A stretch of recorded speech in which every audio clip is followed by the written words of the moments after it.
Today we will analyze poetry. Your task is to read the poem as well as the bolded part of the poem, and then answer the question about that section. Let's go ahead and learn with an example.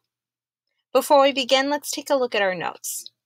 Poems don't always directly state what the author is trying to tell you, so you often need to look closely at a poem's text to help you figure out what the poem means. Sometimes details about a poem's characters or events are missing. When this happens, you may need to make inferences or guesses about what happens and why. At other times, a poem might use unusual words or phrases to describe the characters or events. These uses of language are called figures of speech. Authors use figures of speech to bring characters to life or to create a certain mood or feeling for characters. Making inferences and understanding figures of speech can help you understand a poem's theme. The theme is the main message that the author wants you to take away from the poem. Let's look at our example. We need to read the poem as well as review the bolded text that's in the third stanza, and then answer the question about that bolded text. Let's read the poem first. The button.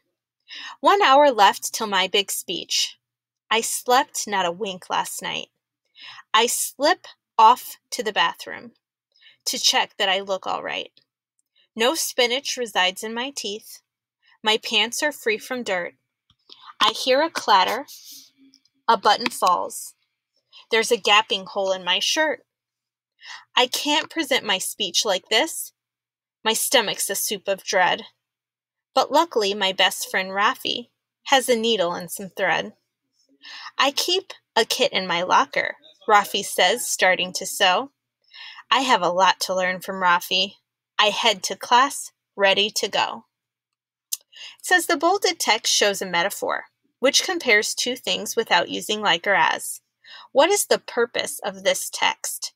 My stomach's a soup of dread. It shows that the narrator wishes he hadn't eaten spinach before his speech. It hints that the narrator spilled soup on his clothing and is embarrassed. Or it highlights the narrator's worry about presenting a speech with a missing button. Well, I see here this section is occurring specifically around the time that the button falls off. And guess what?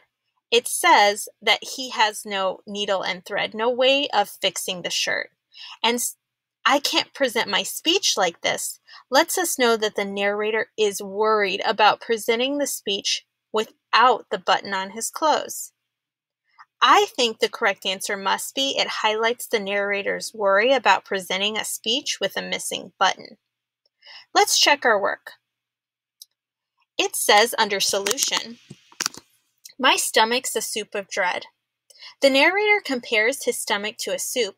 Sometimes people's stomachs feel like they're sloshing around when they're nervous.